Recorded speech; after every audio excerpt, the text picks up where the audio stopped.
obviously very primitive there in terms of backstage. Oh, yeah. Backstage, I guess. Yeah. Or views. I guess the dressing rooms were. We had outdoor privies. I don't know. I can still remember the night when it rained there, and they tore down the walls at the back, and everybody drove their cars up and shone the lights on the stage, and we performed by carlight. Mind you, we did that at Tuts once or twice too. Yeah, that was an interesting story about, or a funny story anyway, I guess, about it's almost like a drive-in theater. Maybe you could talk about what happened that fateful night, I guess, when it rained and Yeah. they didn't want to lose their audience. Yeah. I'm not even sure if it was the production I was in, but it was that, had to be the first season. You were you were in the first production, Totem, were you? No. I think Born Yesterday came near the end of the season. That first. Light Up the Sky would have been the opening, yeah. Did you happen to catch that or see any of that? Oh yeah, I saw all the productions. I'd get over there on my day off because I was at Tuts the rest of the summer, and then I got over there for the final production of Born Yesterday. I think that was the last show of the summer. Once again, just if there's any, do you have any memories of Bruno in that he was in Light Up the Sky? There's a line about him blowing cigar smoke into the mummy case, and I guess. Oh, yeah, Doris Buckham. Oh no, that was Man Who Came to Dinner. Oh, okay. That's where Doris Buckham gets locked in the mummy case, and he was playing Banjo, the Harpo Marx character in Man Who Came to Dinner. And yeah, he was, I've got her comments, I was reading them this morning, where she said, I know he didn't do it on purpose, but I was having enough of a feeling of claustrophobia in that damn case for half an hour without Bruno's cigar smoke. So, there was also an actor, John Emerson. Do you remember? Oh, yes. Everybody remembers John Emerson. He's the one I was referring to who forgot he had another scene in a radio play and drove off. And of course, I think it was No Time for Comedy, I believe, that Betty Phillips played his secretary that first summer in West Van. And Stuart Baker was the young playwright who'd come to see the older playwright to know what to do about his career. And John Emerson had got hungry, and he knew he had half an hour, so he drove off to get a hamburger somewhere and didn't get back in time. And Betty Phillips is the most sharp lady. She just brought Stewart on stage and said, well, if Mr. So-and-so had been here, here's what he would have told you. And just improvised the entire scene with Stewart. Sam, you talked about Sam Payne a bit. Yes. Maybe you talk a little bit more about Well, Sam was very special in my life because when I was in high school, I was just beginning to direct some plays, and Sam was working at the shipyards. He'd just come back from England. He'd studied in England and done some rep work there, but when the war broke out, he came back and ended up in the most unlikely job in the shipyards, wandering around reciting Shakespeare while the rivets fell over his head. Anyway, some people who worked in the office knew me and said, there's this young actor who's just come back from England, and we're going to invite him for dinner. Would you like to come? So they invited me for dinner, and Sam, after that, used to pop over and watch my rehearsals when I was directing plays at high school. He'd take me out for a cup of tea and explain with sugar cubes, well, now, if you did that, or if you did that, and so on. Then he got me my first job at Theatre Under the Stars, because it was something he couldn't do, and he knew Jimmy and Bill, and they were still strangers to me. And so he got me my first job there, and 2 or 3 jobs I got at the very beginning in Vancouver. And you have to remember, if you lived in North Vancouver back in the 40s, you were way out of touch with downtown Vancouver. And anyway, he'd always recommend me for something he couldn't do, even though he was 10 years older.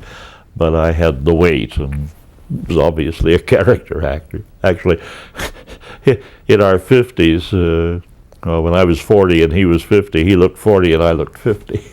He was that kind of a man, but a wonderful actor, had dreadful times with lines, which I'm sure everybody would tell you.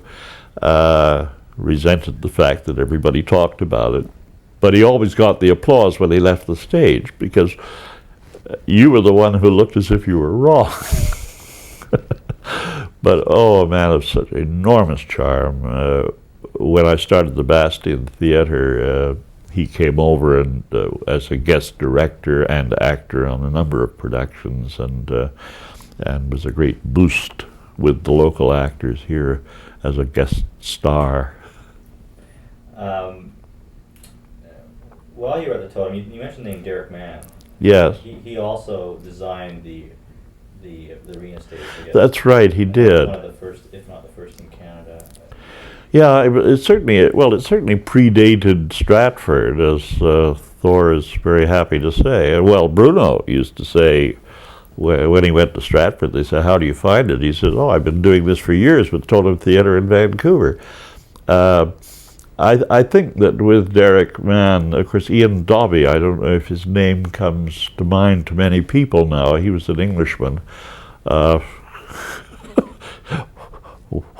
who used wild language and was not the easiest person in the world, but a great technician and a very clever actor as well, and a good director if you didn't ask for subtlety.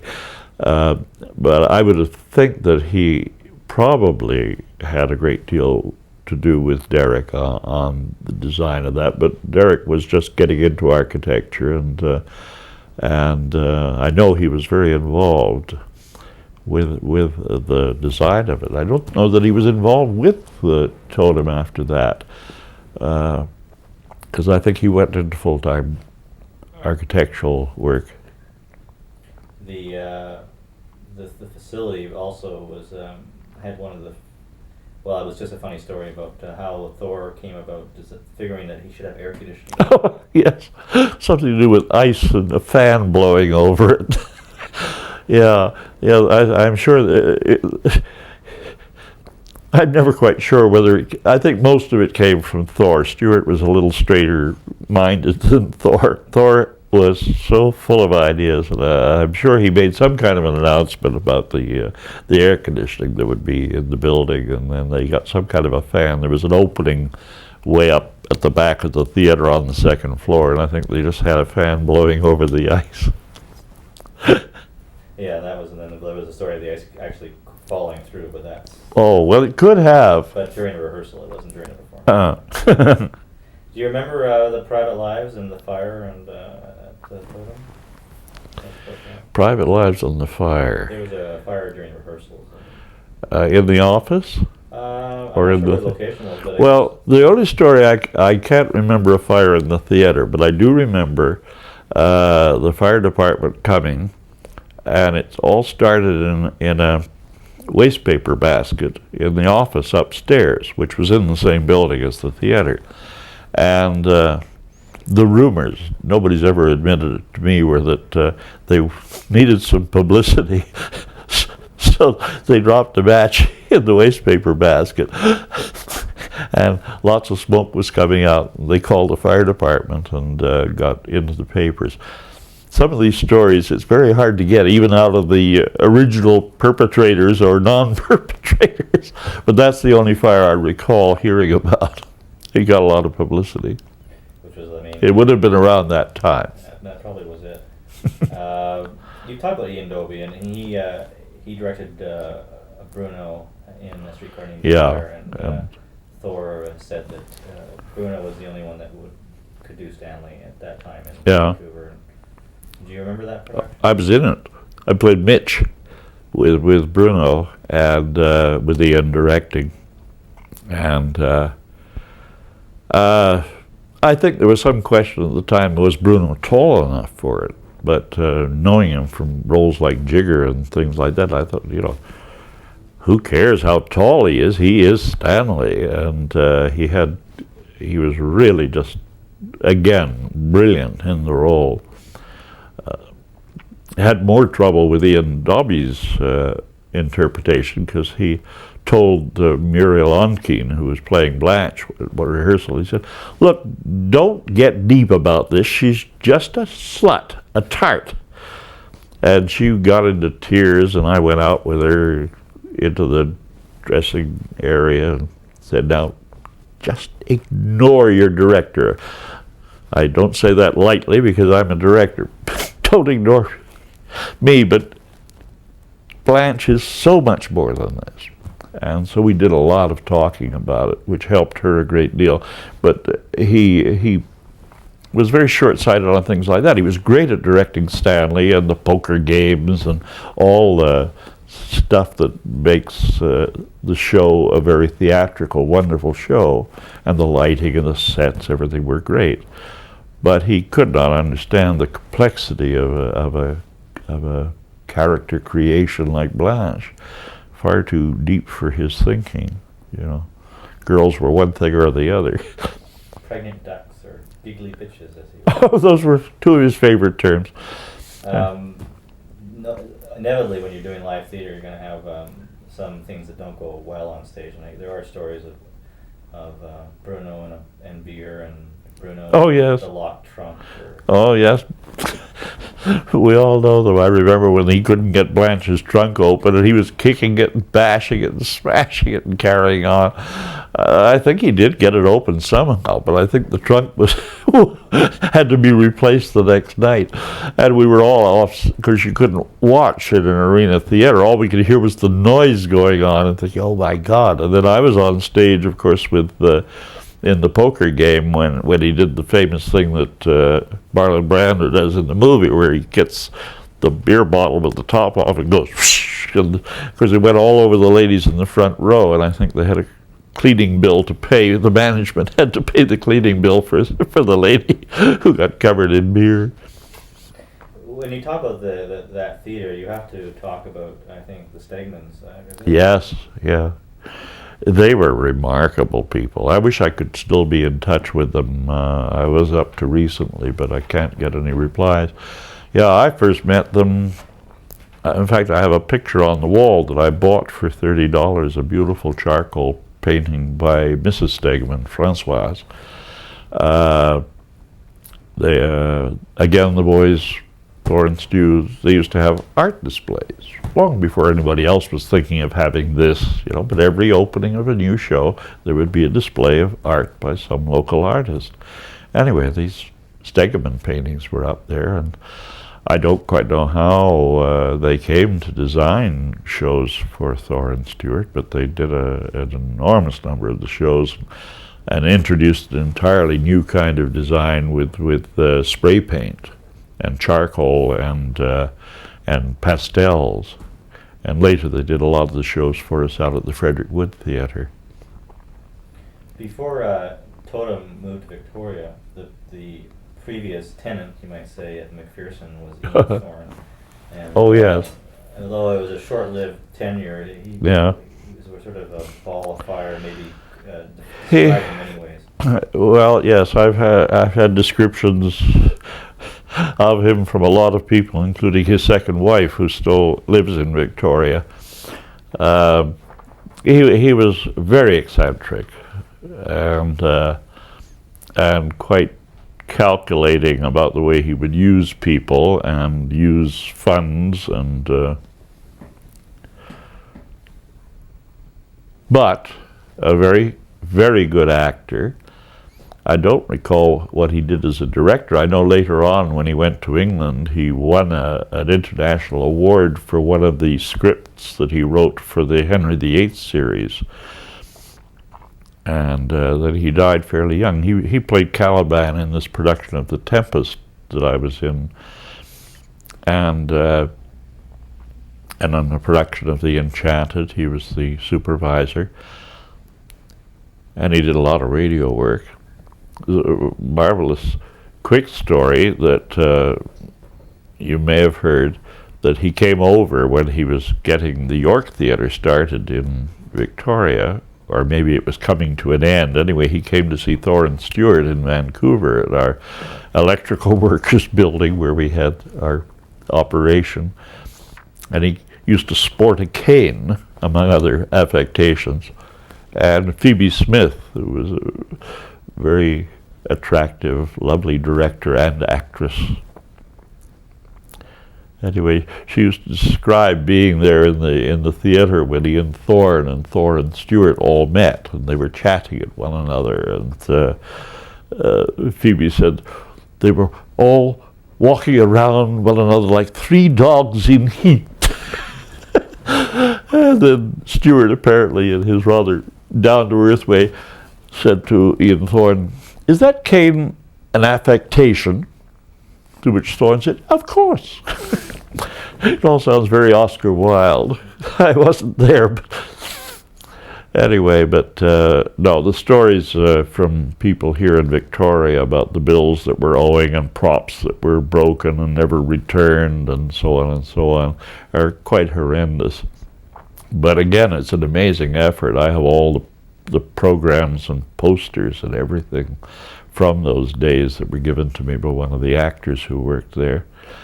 And what they did in 1 year was astounding. Sorry, go ahead. Well, then, of course, it folded. Yeah. And, of course, then there's a great story, and I don't know enough about it to tell it, where there was a split in the company, and you got the Yorks and the Lancasters out of the Wars of the Roses. The company sort of split into two groups who were touring around. And, of course, between the two of them, they destroyed one another. And then Totem came to Victoria. Yeah, because the place was empty, and McPherson, the old chap who's now named after one of the greatest misers in the world, everything was left after his death. But anyway, he apparently approached them, or they approached him, I'm not sure. Well, the theater's empty if you want to take it, as is, which meant the furnace didn't work and the roof leaked. But it was a theater, and of course we had to go from a 350-odd seat arena theater suddenly into an 830-seat proscenium theater. And instead of running as we could run things like Streetcar, I think ran 4 weeks, I believe, which was a record in those days. Suddenly it had to be weekly stock, and misery, anguish. What are your other memories of that time? Well, I came over to do Gaslight with Sam Payne and Norman McMillan. She was, I believe, playing Peg of My Heart all day during the week. She was playing in the evenings throughout the week, and we'd be rehearsing Gaslight all day. On top of that, she had a terrible bout of flu, and I used to go and rehearse with her because we had hours of scenes together, and she'd be in bed all huddled up at the Douglas Hotel, and I'd be in a chair in the hallway because I didn't want to catch her flu, and we'd belt lines at one another all night, and somehow we opened and got quite good reviews. And I remember standing in the wings that night saying, if I ever do this again, shoot me. And we got to the point at the end of Act 1, I had this long scene where the inspector has come and he's trying to tell Mrs. Manningham that she's not mad. And we're having tea together, and we have a cue where the lights are supposed to go out, and there's an intermission. And we jumped, and then Act 2 begins with a continuation of the same conversation. And we looked at one another and realized we'd skipped 2 lines, and we were into Act 2. So somehow we bumped on the wall or something and got the curtain down, because we had to go down to the dressing room and have a look at our lines for Act 2. True, absolutely true. Funny 30 years later. I find it interesting that you spent time at the Manitoba Theatre Centre. Yeah. I've only had a few people I could talk to about that. Tom Hendry and Gordon Pinson. Right. And how did that come about, and what are your memories? Well, they're very strong. Came about when I was in Toronto during the winter between the 2 Stratford seasons, and somebody brought John Hirsch home for dinner. They'd met him somewhere. And so I cooked dinner for 5 or 6 of us. We shared a little house down near the CBC. And he was telling us all about this plan that he had for this theater in Winnipeg with Tom Hendry, and it all sounded marvelous. And so we had a long, long talk about it. And then the next summer when I was at Stratford, he called me or wrote to me and said, I'm coming to Stratford, I'll be staying at the Y, and could you maybe introduce me to somebody or whatever, because they'd never been there yet. And so he came, and I had some little parties in my little basement flat and introduced him to a few people. And Tom Hendry came up that same summer at a different time, couldn't get in touch with me, and went away without even, leaving a note. That's how shy they were at that time. They weren't shy in Winnipeg, I can tell you. Anyway, out of that, it was marvelous. And during my second year, which was the Paul Schofield year, I was not very happy working with Langham as a stage manager. And I suddenly got a call from John Hirsch saying, would you be free this winter, and would you come to Winnipeg for a winter?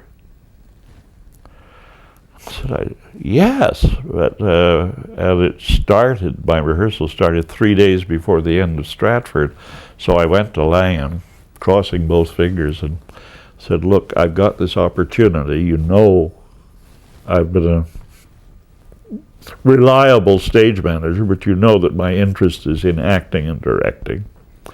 And I have an offer from John Hirsch, to go to Winnipeg. Could I possibly leave 2 days early? And he says, well, you jacks of all trades, fine, sure. Somebody can take over the last 2 performances. So I headed off to Winnipeg and had the most marvelous 2 years imaginable with Hirsch and Tom. Of course, Tom was marvelous.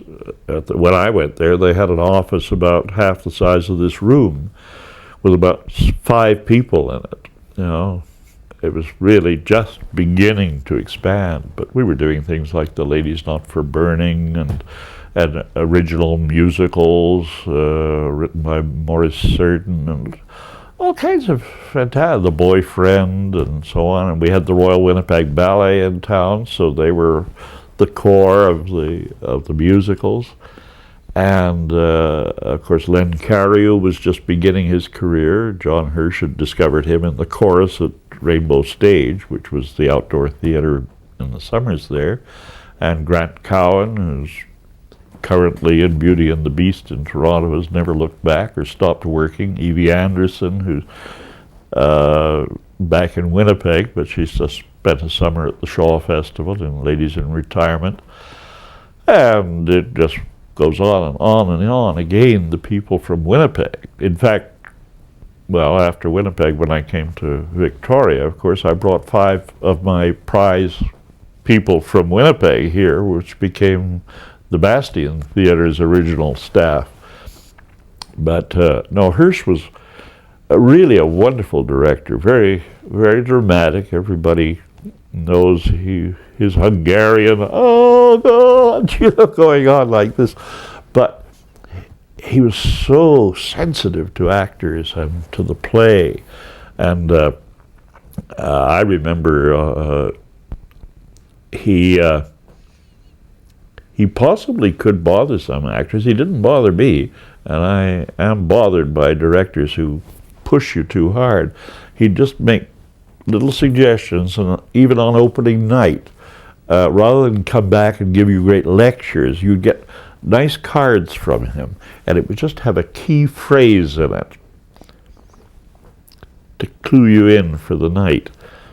And there was one director with him who I can't remember his name, maybe on purpose, who also did some acting, but was again a very shallow in his approach.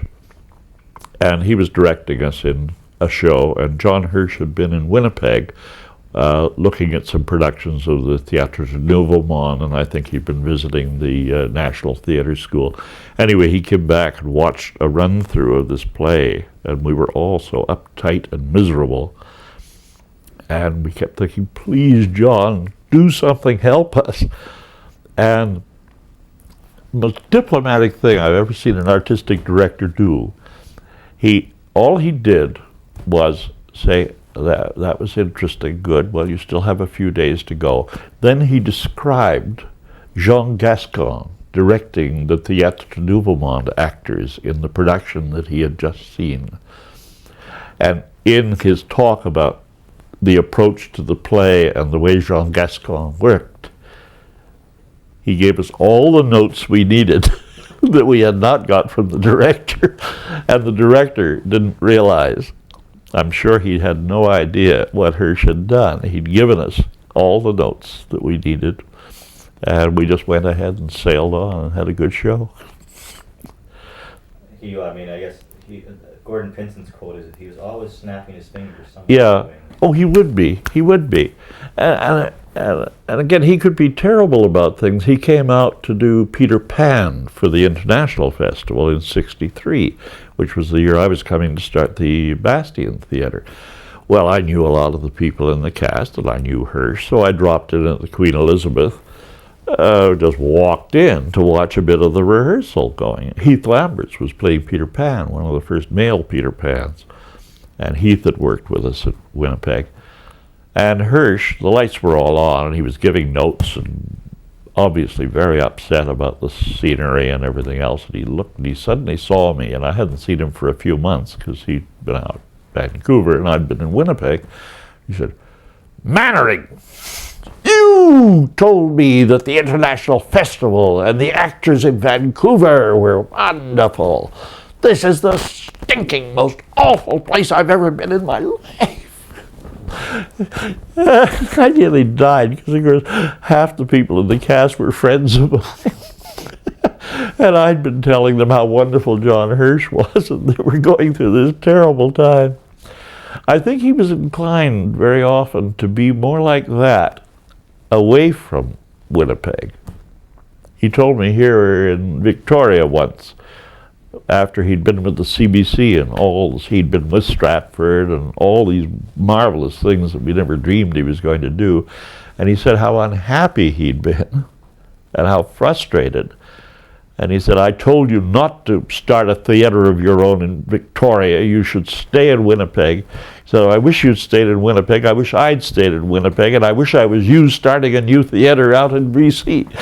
And he just sat there, and we were in a quiet little room together, and he just said, "God, if I could only go back and realize how wonderful those struggling days were with no money, just raw talent and energy."